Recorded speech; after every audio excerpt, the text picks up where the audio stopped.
thank you so much for being here tonight. My name is Kay Monk Morgan, and I have the pleasure of serving as the president and CEO of the Kansas Leadership Center. We're excited to host our governor here tonight and our esteemed colleagues from the Kansas Health Foundation as they live into their mission of helping Kansas be #1 in health rankings. And so Ed and the team at Kansas Health Foundation have put together a series of programs to educate folks and to start having conversation. What we know at the Kansas Leadership Center is that progress is never made without conversation and without getting folks in a room to mobilize around tough issues.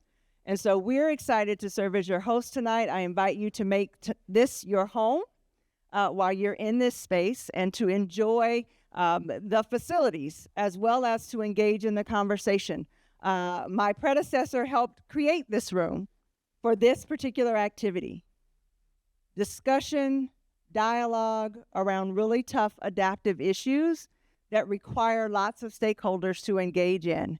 And so I'm so excited that you all have accepted the invitation to join us tonight to do just what this room was created to do, have some discussion and dialogue about issues facing our state.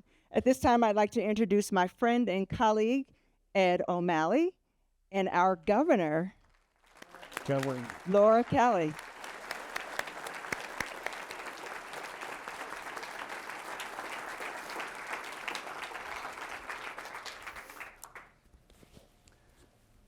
Thank you, Kay. And what a lot of people probably don't know, and I know the governor remembers, is that the governor is a founding board member of the Kansas Leadership Center. You know what they also don't know? It's it. Is that you threw me off. Well, I mean, that's some strong language. Well, to be clear, she wasn't governor back then. And if we would have known... You would have thrown me off anyway, because not only did he throw me off due to too many absences from board meetings, and it really was a very working board. I mean, we're just setting everything up, so it really did need to be there. But not only did he throw me off, he threw Bill Snyder off at the same time. This man has guts. Yeah, I wasn't prepared to defend those actions. Governor, thank you. We know how busy you are. This time of year especially. Thank you for taking time to come to Wichita, come to South Central Kansas to have this conversation tonight. So thank you very, very much. A few opening thoughts. I do want to recognize that today is Passover. And for our Jewish friends who are celebrating Passover, we know a number of them wish they could be here, including one of our current board members, Jill Docking, who wanted me to make sure she said hello, but want to recognize that special holiday for our Jewish friends in our state. 3 objectives tonight. Number 1 is to try to have a different conversation. And this is a topic, expanding healthcare access, reducing the number of uninsured Kansans. This is a topic that's been talked about a lot. And our hope tonight is to have a different conversation. We also have a second objective. We hope that everybody learns something tonight. And that goes for each and every one of you. It goes for me, the governor, all of us here. If all of us come in here and leave here thinking and the same things we thought when we came in, would be maybe a waste of our time, right? So we hope everybody learns something tonight. And the third objective tonight is to help generate ideas. More on that to come, but this is a participatory event. And there are notepads, Post-it notes, pens all around the room. We'll call on you to get busy offering some thoughts. You don't have to put your name, by the way, on your thoughts, although you're more than welcome to. The way we're going to work tonight is, first of all, we'll be done by 6:30 sharp. Okay, that's the end time. It's going to start with a bit of a talk show type format. So picture me as Oprah Winfrey, okay? Right? Okay. And the governor is our esteemed guest. So I have a number of questions. Many of them have been informed by those of you in this room and others to get the conversation going. Then there'll be a little bit of an audience participation segment. And then I know that there were some of you that submitted questions ahead of time during the reception. We'll have time to entertain one or two or maybe a few of those questions. By the way, we'll make sure all of the questions get to the governor and her team, as well as all the comments that you jot down. More on the audience participation part to come. Of course, we'll end by allowing the governor to offer any closing remarks you'd like. And you can go past 6:30 if you want. I won't cut you off. In terms of the norms tonight, number one, be curious. We hope everybody will be curious this evening. Number two, share ideas, jot down thoughts when that time comes. And for those of you, a few of you, I will likely ask for some public comments from you. We'll get you a mic, but we'll ask you to be very pithy. This is the governor's town hall, not your town hall, right? Okay. So when we get to that moment, very, very pithy comments. Okay. A little bit of framing before I give you the first question, Governor. This is more for everyone's benefit. You know these things backwards and forwards much better than I do, but three maybe ways of thinking about this situation tonight. Number one is that Kansas ranks 36th in the nation for the percent of its population that is uninsured. Okay. That means 35 states are doing better than us. And there are lots of different ways people get insurance, right? But 35 other states are doing a better job than us, and we're only doing better than 14 states on the percent of our Kansans who are uninsured. Second thing, just to offer for framing, we've been talking about this for a long time. Long time. The Affordable Care Act passed over a decade ago, changed the landscape, whether you like that act or not, changed the landscape of healthcare in America, and we've been debating how do we increase access for a long time in Kansas. And the third thing for framing is a lot of us get our health insurance from our employers. Some folks get it from Medicare. Small population gets it from Medicaid. Some buy it. They have the money, they buy it on the open market. But there's a bucket of people who right now are uninsured. And that's a big part of the conversation tonight. All right, Governor, to start off, my first question for you, I'd love you to try to take your governor hat off. Done. Okay, nice. I didn't want it to be that easy, but that's all right. What does this mean to Laura Kelly? Not Governor Kelly, but Laura Kelly personally.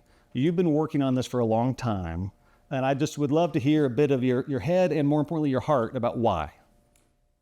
Well, nobody has ever asked me that question before, so I really had to give it some thought. Why do I, as a human being, care about this? And it took me all the way back to high school. First, takes me back even further than that.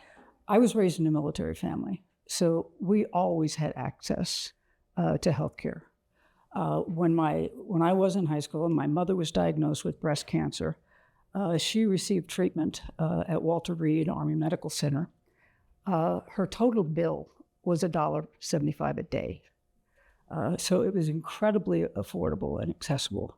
So it was a real eye-opener to me when, I think it was when I got out of graduate school and I went to New York and I was working in healthcare, mental health to be specific.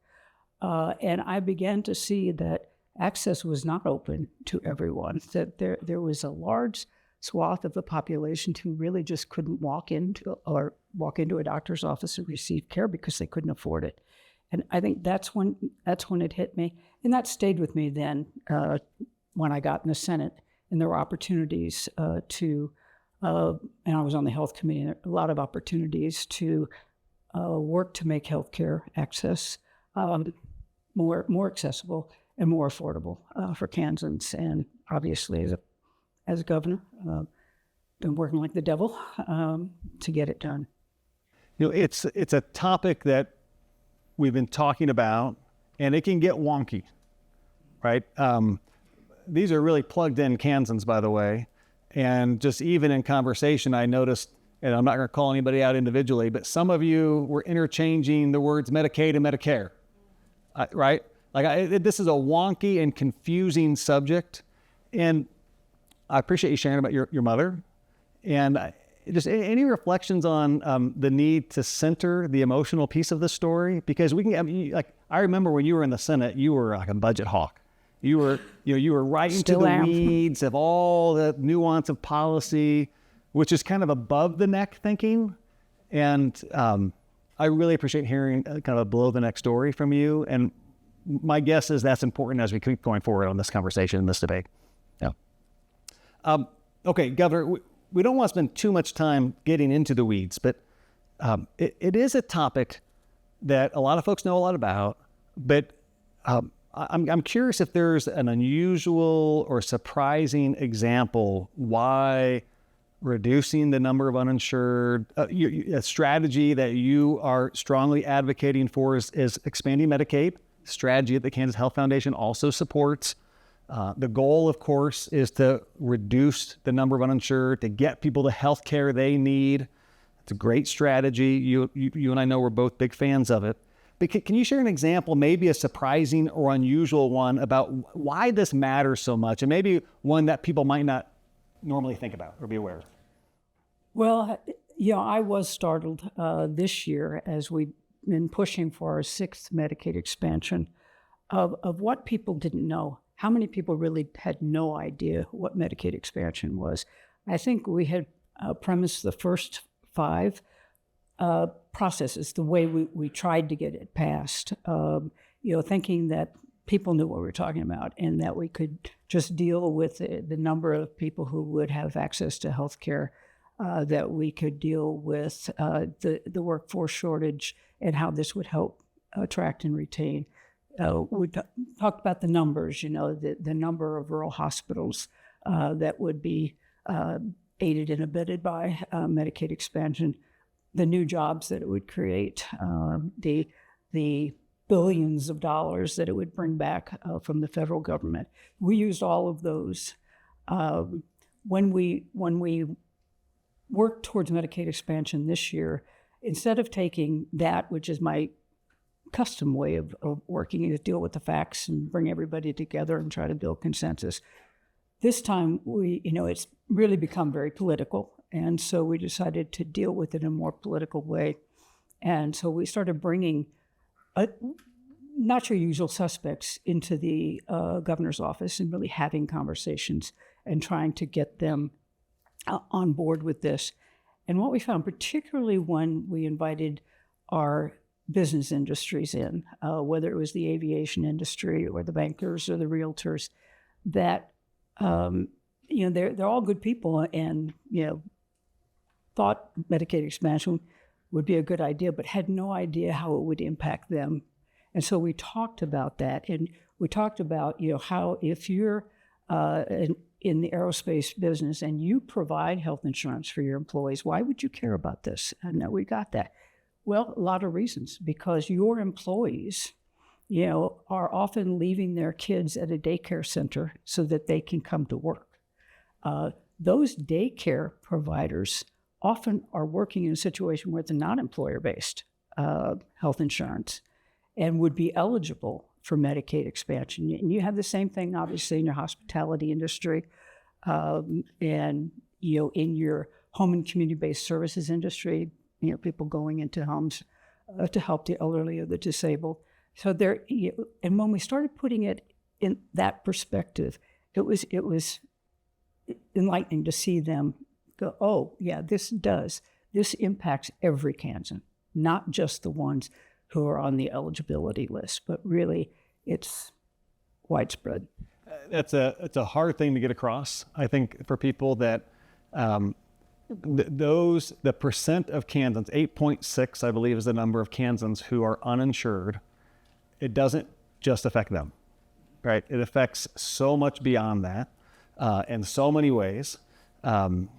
That's helpful to hear. I do want to just, one other point, Ed, on that is that, 40 other states have already expanded Medicaid, some for nearly the 10 years that it's been available. And there's actually data out there that talks about workforce productivity with Medicaid expansion. And that was something that we didn't expect. You hear so much about, on the negative side, you hear that this is something that would provide for able-bodied 19 to 64-year-olds.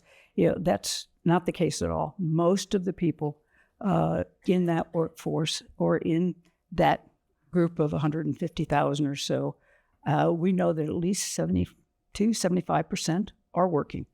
And then the others, many of them are not working because they're at home taking care of a child or an elderly parent, or they have a mental health issue that precludes them from entering the workforce. So I think those are all things that people didn't understand. And my guess, I will not put you on the spot, but I could assume that we could all agree if somebody is perfectly able to go work, to get a job, to make good money, that it would include health insurance, but they're just sitting on a couch, that we are all just fine saying we're not going to pass some big new program for you. And I think sometimes that's what this gets kind of couched as. But yeah, let's set that person aside. And these people you're talking about aren't those people. Well, no, they're not. As a matter of fact, I had a cabinet meeting today, and my labor secretary reported that our unemployment rate is 2.7%. The national average is 3.8%, and that we have one of the highest workforce participation rates in the country. So we don't have people sitting at home. There are probably a few, and I think that's why we've modified our proposal this year to provide a safeguard for that. I think I saw Pete from the United Way here. Pete right there in the middle, perfectly positioned, Pete. Thank you. I didn't plan on that, but Pete's organization, Governor, offered a great presentation a few nights ago about the ALICE family. So ALICE stands for Asset Limited Income Constrained Employed Kansans. And it was striking. And I think a lot of those individuals, these are working Kansans. My recollection, Pete, was a family of 4, 2 adults, 2 kiddos. A survival budget is about $52,000, $54,000, if I remember correctly. So they're working, and healthcare costs are a massive piece. So I think in some ways, when I hear you talking about trying to solve this problem, I hear you talking about those types of families. Those are exactly the kind of families we're talking about. And my guess is that you would agree that we don't want to find a way to help this person who's on a couch, who could be working, should be working, it isn't working. And there's got to be a way that we can get our arms around this together. So that's helpful. So this is the Kansas Leadership Center. Kay, thank you for opening up the facility for us tonight. Thousands of Kansans, Governor, come into this building, spend time in this very room, and almost always, and maybe raise your hand if you've been in a program here before at the Kansas Leadership Center. Okay, awesome. So almost always Kansans come in with a leadership challenge, with something that maybe they've been working on for 6 years, right? Something that has perplexed them, something that maybe they thought the merits of the issue should be enough, and yet the merits of the issue haven't been enough. And they come here to try to get help and to figure out, kind of how to make more progress. And so in the spirit of thinking of your efforts to reduce the uninsured rate, and again, the main strategy that you've been talking about is expanding Medicaid. If we think of this as a leadership challenge, what have been a few of the hardest or most surprising aspects of this leadership challenge? Well, it certainly has challenged my sense that I can figure out a way to yes. I spent 14 years in the state legislature and working back and forth across the aisle to push through good policy, good budgets. And there were challenges there, but I always seem to be able to find, most always, there are some, that I wasn't going to get anywhere on. I usually let those go by then. But, I was usually able to come up with, work with people to come up with something where we met in the middle and we all could live with it and we could move something forward. And obviously, this is my sixth stab at getting Medicaid expansion done. And each time that we have offered a proposal and it gets rejected, we then go back to the drawing board, having heard what the objections were, design another package, and present it the next year. And then the goalposts kept getting moved. I could just never get there. And I think that's been frustrating to say the least. And one of the reasons that we've taken a different approach to it this year is because the customary approach wasn't working. And so, right now, the obstacle is really not the rank and file legislators. I think if this were to come to a vote, that it would pass. But it's getting it past leadership who controls everything that and are, dead set on not allowing this to happen. So that's been the challenge, and we're continuing to look for ways to solve that challenge. It's a daunting, messy challenge, right? I mean, and this is school finance was a big challenge earlier in your time as governor. The state fiscal situation was a massive, daunting challenge when you first came into office. There's something about this one that is clearly a little more complicated. It's partially because we've got the baggage of the reaction to Obamacare back in 2014 when that was passed, and if you all can remember how charged that was and how people took sides and really felt very passionately about that. Since then, most people have gotten over that. Obamacare is here to stay, and most people have moved on and are now looking at, when you have states like North Carolina just passed Medicaid expansion, you've got even Mississippi talking about it now. And that's Don't let the people in Mississippi hear that we said it that way. No, they already have. Okay, all right. So I use them all the time because it's, really. So I think, we just have some folks who won't let it go and won't look at the facts and won't deal with the reality. In 2014, there were a lot of concerns that were legitimate concerns, I thought. But, it's 10 years later, we've got plenty of data so that the concerns that people had, like it would break your budget, you wouldn't be able to do this. That's not true. Actually, some states are finding that it's a revenue enhancer in two ways, because it's a job producer. We would bring $1 billion practically of the federal money back into the state and circulate it through not only our healthcare system, but that would get out into the rest of our economy. So there are all those kinds of things that people were afraid of. The feds would pull back and not do the 90%. Well, we built in a clause in this a proposal that should the feds do that, we're free to stop the program. So we've taken care of all of those kinds of things, and all of those concerns that people had legitimately back in 2014 just don't exist anymore. And so this is really just an ideological thing. I think for a few years, if I was when I was running for my second term, I think politics played a big part of that, not wanting to give me a win. But at this point, it's strictly ideological. Is there a piece of this that is like the goal? I don't know many people who would say they would be excited that Kansas is 36th of the nation when it comes to the percent of the population that's uninsured. We could have very different strategies to change that, right? There could be very different strategies.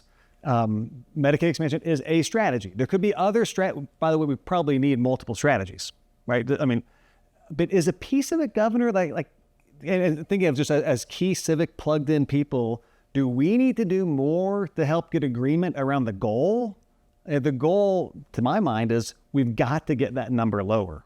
And I feel like for a lot of us, the debate has been about a strategy that a lot of us don't understand, right? 'Cause it's complicated, right? It's hard. Does that resonate at all or make sense? Or just something like ways that this population can be helpful as we think about what are we really trying to achieve, which is lower that percentage one way or another?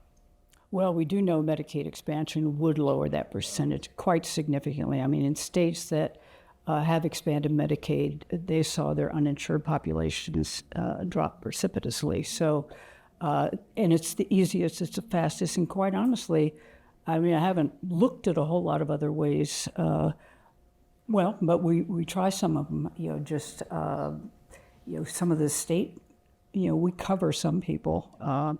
And it's expensive to do that. It would be a whole lot cheaper for us if we could expand Medicaid and move those folks over onto Medicaid. For instance, our prisoners. When we're required by law to provide health care in our prison system, and there are times when it has to come outside the prison because of the issue that they're dealing with, and they go to Via Christi or wherever, and they have to pay those bills, and the correction system now has to pay those bills because those folks aren't on Medicaid.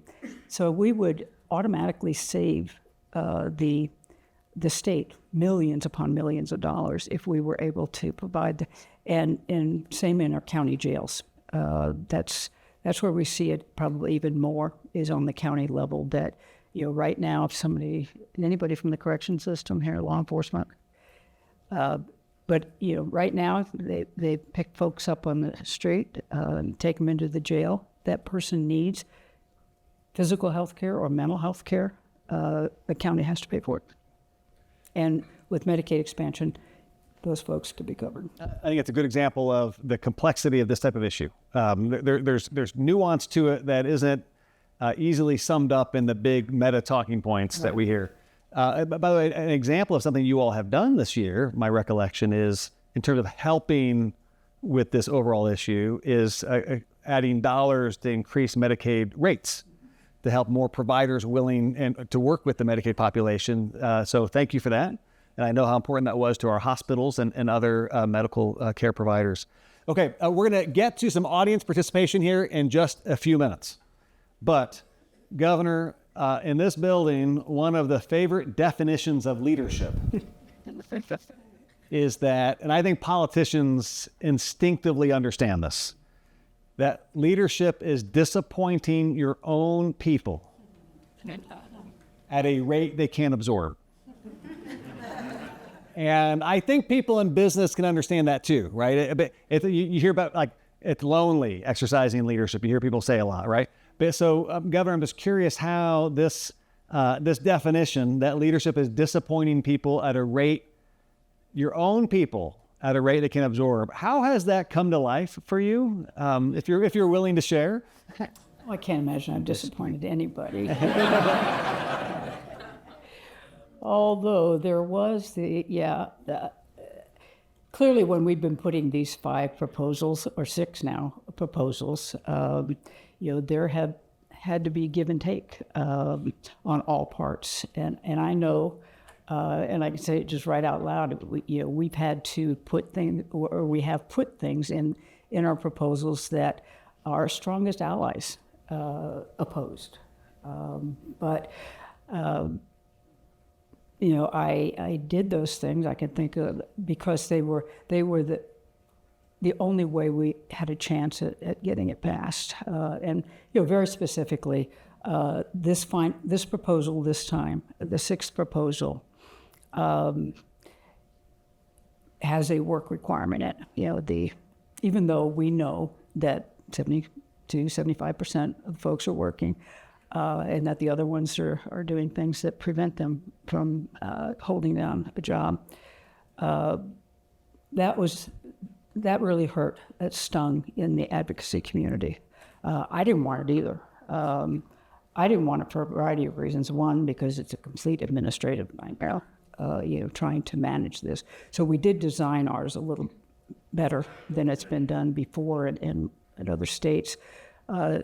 So that it looks more like regular Medicaid work requirements. Well, not work requirements, but you only have to prove it once a year versus every month. So we put that in there knowing that it would reduce administrative burden or wouldn't create much administrative burden. And also that, we've got so many already insured, it wouldn't impact, or already employed, it wouldn't impact that many people. But it was the final argument that they've been using, or they keep using it. But, that whole idea that we're going to be insuring able-bodied 19 to 64-year-olds, it was the one way to take the wind out of that sail. And I would say that at least 75% of the advocacy folks were terribly disappointed that we did that. But I figured it was better to put that in there and perhaps negatively impact a few people, but to think about all of the other people who would be positively impacted. I think it's a good example, and I remember hearing from some of those advocates. Sure you did. But I think it's a good example of, if we're going to go from 36th in the nation with the percent of our population that is uninsured to something like in the top 10, my guess is you're going to be disappointing some people with the way we do that. My guess is the Senate President and the Speaker of the House might have to disappoint some people too, and that the distribution of disappointment might have to be somehow spread effectively across a lot of different factions. So thank you for that. Let's get to some of the engagement with you. So I have a question, and I'm going to ask you this question, and I'm actually going to then ask that you jot down any answers that come to your mind about this question, or any other question you want to jot down answers to. Okay, you can pretend like you are all politicians. It doesn't matter what question I ask you. You answer whatever question you want, right? I'm not saying you're doing that tonight, Governor, but I'm just saying I'm giving them permission. And so I'd like you to jot down answers. I'd like to give you 60 to 90 seconds to chat about your answers with people around you. And that serves a couple purposes. One, it gives a few of you maybe some courage to share to the larger group in just a minute. And it also gives us a quick breather, just full disclosure. And we would like to keep your notes. So I think they're sticky notes. Are they sticky notes, Roman? Yeah, sticky notes. So just leave it stuck onto your table. We're going to collect all those and give a report to the governor's office about all the different comments. Okay? So this is not a town hall meeting where you're just listening. It's a town hall meeting where you get to inform and help the governor with ideas and thoughts. Make sense? So here's the question.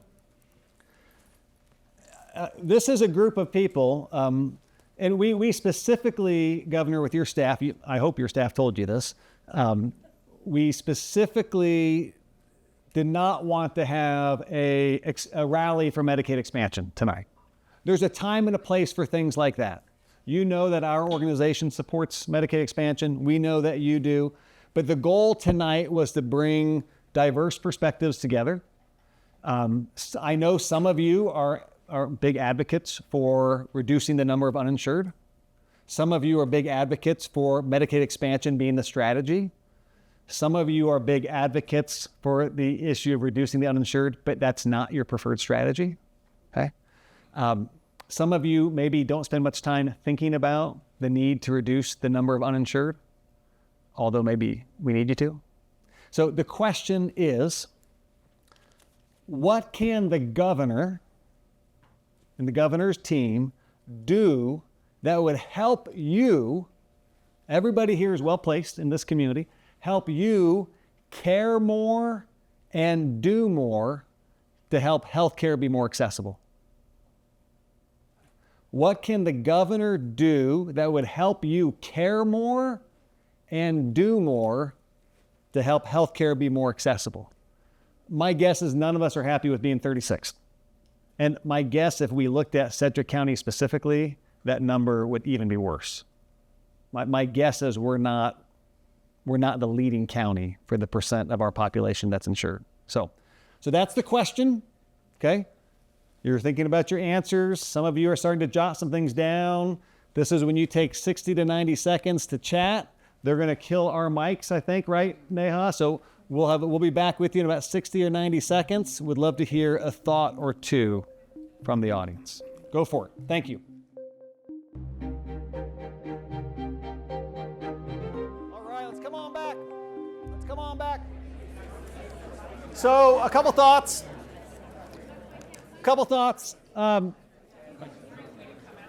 So we want your notes. All right, we want your notes. So leave your notes on the table.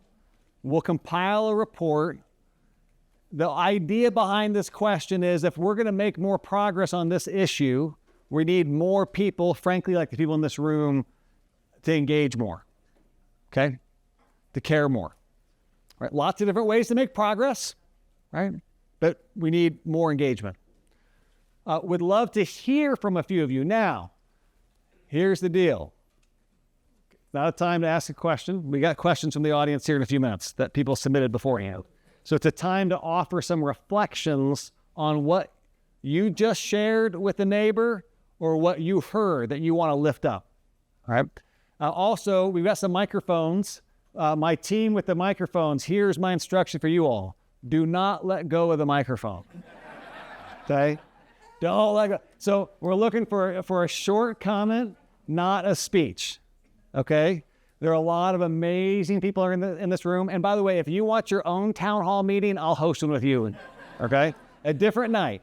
But this is, we just want to get some thoughts in the room, and then I'll probably use the thought or the collection of thoughts to offer a question or two to the governor based on what we're hearing. Make sense? Okay. I will cut you off if it goes too long. All right? That's my job as facilitator and moderator. But I don't think I'm going to have to worry about that tonight with this audience. So who would like to share how they answered this question or something they heard around them that they want to lift up? Who's got a thought? All right, let's go. We'll go. Okay.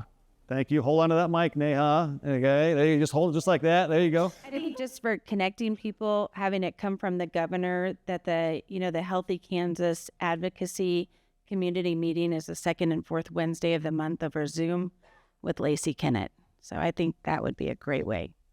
So Governor, one thing that might not be on everybody's radar screen is there's a lot of people working on a lot of things that connect to this issue. And some are working explicitly on the topic of Medicaid expansion. Others are working on topics that connect to how do we lower the rate of uninsured. There's a lot of folks out there doing a lot of things. Any reflections on the work you're seeing from those people? Other groups people should know about, or just reflections on the idea that there is a lot out there. And that's one specific great example. Bring to mind anything for you? Yes, we do have, in fact, a number of advocates sitting in this room tonight who have been working very, very hard, really over the last 6 years. But this year, because of the intense, almost campaign that we've been, campaign style approach that we've been taking, they have been even more engaged. And then also reaching out, taking it not just within themselves, but rather reaching out and bringing other people into the fold. And I think they're doing it by having those kinds of Zoom meetings where everybody can participate should they choose to. And we've got April Holman sitting right up here who's heading the alliance. So April, I think you've heard that. You definitely heard that? Okay, so It's a healthcare provider, Yeah. but that's how I thought. There's a lot of groups doing a lot of good things. I think maybe one thing, though, that for this audience to think about, whether you are a progressive or a conservative or something in the middle, there's a question about, like, what's your role in helping solve this problem? And again, there could be multiple ways of solving it. We don't all have to agree on the way, but we got to solve it. We've got to solve it. So thank you for that. Let's get a couple more. I think there was one over here. Hold on to that mic, Jasmine. Although I know Mary won't go on too long. No, gotta hold on to it. No, she's gonna keep holding on to it. Yeah, there you go. That was very clever how you tried to grab that mic. I learned this a long time ago. Mary Jones, Mental Health America. I think it's the dialogue around workforce and healthcare this is the intersection. So how do we communicate the message that in order to solve these things, we have this opportunity, this strategy around us. Let's move that needle. Let's not have the same workforce conversation. Let's not have the same healthcare conversation. Let's do something that actually impacts that. And I think that's where my thoughts went when you asked the question, Ed. Well, as you know, Medicaid expansion is not going to resolve our workforce issues, but it would go a long way in mitigating the workforce issues. And by getting it off the table, just do it, then we can focus on other things that will drive workforce engagement and participation. So I think that's probably more. We obviously are spending a lot of time, energy, and capital on getting Medicaid expanded. We could turn those resources to looking at other aspects of workforce development. I should know the answer to this, but I don't. Maybe April can give me some hand signals, but no, don't worry about it. Like if Medicaid was expanded, what that percentage would go down to? 8.6% down to, it would make a big dent. I don't think we so much have a percentage that it goes down to, but I think we do have a number that we have got 155,000 who are eligible. And I think the expectation is that if we were to expand Medicaid, we could expect 120 of those to sign up for Medicaid expansion, leaving you the 30,000 that are still not. What it makes me think about is, and that would do some big dent to that percentage, whatever it might be. If there's a different way that we can get that solved in the next 12 months, I don't know if there's a smarter strategy, right? Just from my work and our organization's work on Medicaid expansion. There's not. But if there was, that we get, the benefit to Kansas of having that number be instead of 8.6%, 3.7% is huge. It's massive. And if there are other ways of doing that, people should lift them up.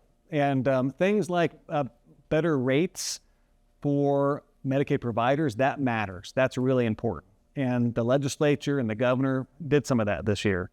And that's not going to change that number, right? So maybe time for over here. Yep. Yeah, hold on to that mic, Chase. Good job. Chuck Schmidt, representing a silver-haired legislature, which, by the way, there'd be about 14,000 people between 60 and 65 who would benefit from expansion. But the thing that I think would bring more people around is to stress the mental health aspects of how expansion could help us. And that's an issue that's pretty bipartisan. And if we could get people to agree on that and see this as a solution, I think that could be helpful. Well, Chuck, I can tell you that by bringing the law enforcement issue to the table, their issue really is created by mental health issues. That the folks get arrested, they get in their county jails, and they've got to have services. It's not that their appendix ruptured; it's that they've got mental health issues that are going to impact them the entire time they're in the county jail. And right now they're paying for that. In fact, I was just at a roundtable with law enforcement in Shawnee County, and they are actually building a mental health wing on the county jail. So they will be serving those people. With Medicaid expansion, they get reimbursed, for those services rather than having to drain the county coffers. Time for maybe one more comment. Go ahead, Neha. Okay. Hello, I'm Melalani from North Newton. And 2 points came up. One was messaging. The number 36 was surprising, even though most of us were, for Medicaid expansion. And I, as a fairly new resident to Kansas, but it's been 5 years, have had a hard time finding a provider. And I think maybe the other thing we can, get the message out is it doesn't just provide services to the uninsured. It provides money to the facilities that are losing their talent elsewhere. And it's just like, I haven't found a general practitioner yet, and I've been here 5 years, and I have insurance.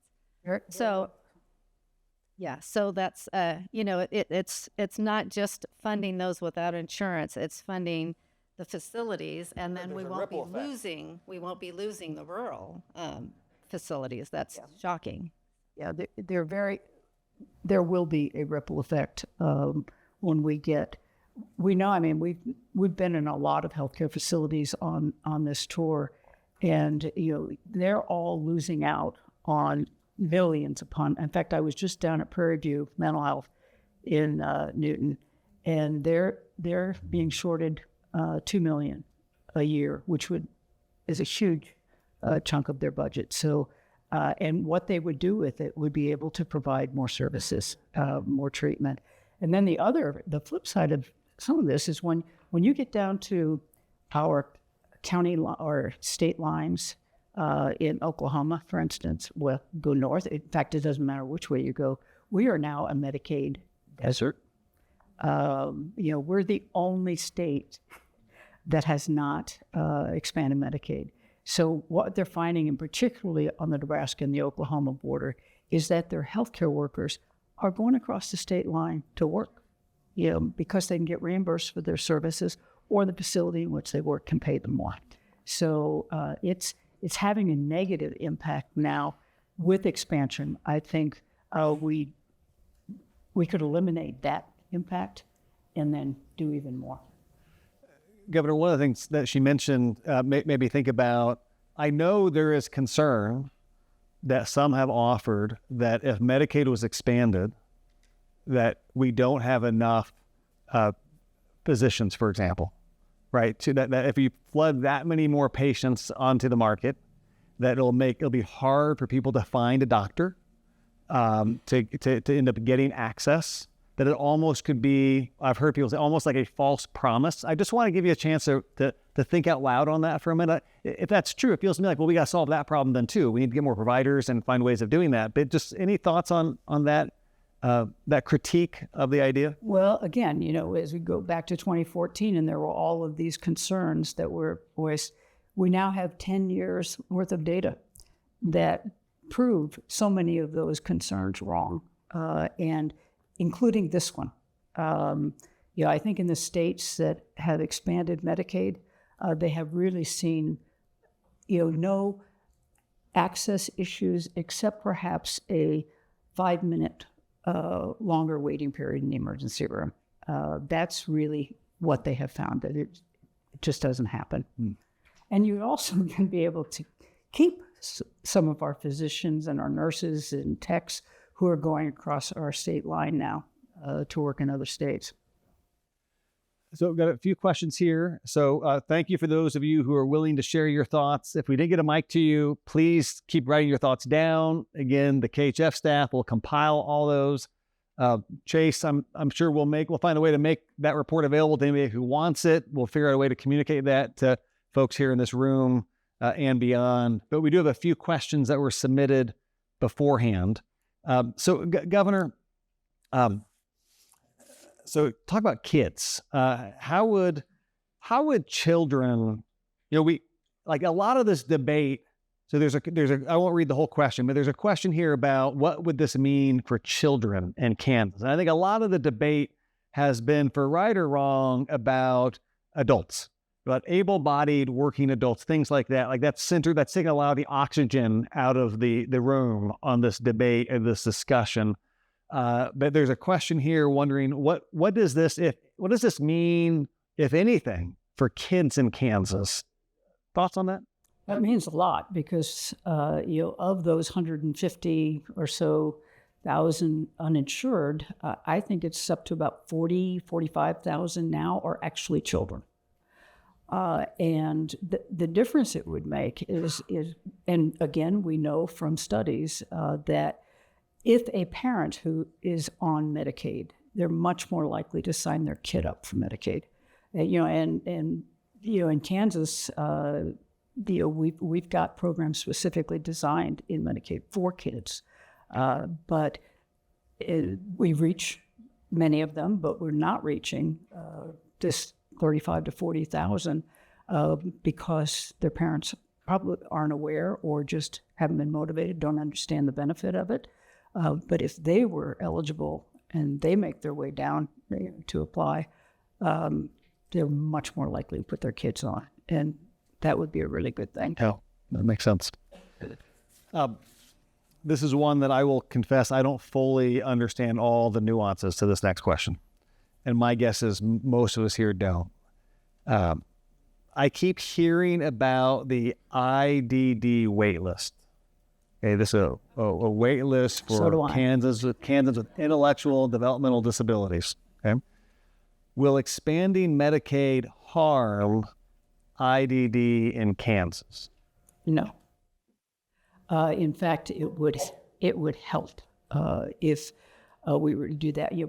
I mean, there is a very large waiting list. We've just put several $1 million into that program this year to hopefully decrease the waiting list by about 500. But the waiting list, there are several for different types of disability. If we were to expand Medicaid, it would help even more than putting money into the program, because the biggest problem we have in our IDD program and why we have so many people on a wait list, some of it's just dollars. The dollars were there, we might be able to reduce it. But even if we were to put $300 million into the IDD waivers and other waivers, the real challenge will be workforce. There are not people who are willing to work for the wages that we provide right now, or that the contractors provide. It's one of the reasons that we put the money in. I put money in. I think I maybe put money in almost every year I've been governor, and a lot of that money has gone to raising wages, and that helps with retention, and it will also help with recruiting. So if we're able to do more of that, that will help. But even if $300 million were put in, it would not eliminate or even significantly reduce because of the workforce issue. And those are the same people who could be covered by Medicaid expansion, as we talked about earlier. And that would make those jobs a lot more attractive, higher salary, but then benefits. Well, I'm going to save this question because we're almost out of time. I could geek out on that with you here. It's such a complicated facet of this conversation, but I think like what you were describing with criminal justice system, this is complicated, and it can't be reduced down to simple talking points. No matter where you are on the issue, don't let it be reduced down to simple talking points. It is a complicated conversation, and we need serious people to dive into understanding the complexities and not falling susceptible to either your preferred talking points or just opposing the other side's preferred talking points. There's nuance that we all got to figure out. Especially these types of people need to figure out. So, Governor, I want to offer you one final question, and then we'll make one comment before we release this wonderful crew we have here tonight. The final question is, and again, you can answer this question or say whatever you want to for final remarks, right? But what do you want this crowd, and there are progressives and there are conservatives here tonight.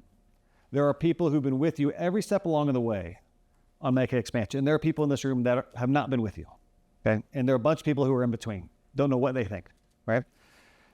What do you want this crowd thinking, believing, or doing after tonight related to this topic? Well, I'm hoping that you all took Ed's advice at the very beginning and listened with an open mind, and that you leave here tonight understanding the issue and caring about the issue and turning that caring into action. And that action would be, if you believe now that we really do have to get Medicaid expanded here in the state of Kansas, that you would reach out to those who can make that happen, and that would be your legislators. And it doesn't have to be your legislator. If you're with a business or whatever, and you see the value of this, then obviously reaching out to your legislator would be good. But feel free to reach out to any legislator because they need to hear from all of you and many more that this is a must-do for the state of Kansas, and it really is. I mean, for all the right reasons for the people who would be impacted by this, but also just for the fiscal health of our state. This is a true economic driver, and we really need to bring back the Kansas taxpayer dollars that are going to Washington every year, no matter what, no matter whether we expand Medicaid or not. And right now, we have left over $7 billion in Washington, D.C. And every year going forward, we'll leave another $700 to $1 billion in Washington, D.C. That money, can you imagine if we had an economic development project that promised to infuse $700 million into our economy? We'd be all over it. This will do that. So it's simple. So even if your heart doesn't bleed for the people who will be impacted, just think about the bottom line. And so this is the health of the state as well as the health of our Kansans. Governor, Kansas Health Foundation, our purpose is to help Kansas lead the nation in health. Overall health rankings, we're 29th in the nation. Kansas used to always be a top 10 state. Haven't been in the top 10 since 1998. Have been falling precipitously ever since. We think Kansas works better if we're a top 10 state. We think the economy works better. This piece of it is one of those factors, the percent of uninsured. And I mentioned where we rank on that earlier. We got to solve it somehow. And it'll make a massive difference when we do. Governor, thank you for taking time to be with us tonight. Let's give the governor a rowdy round of applause.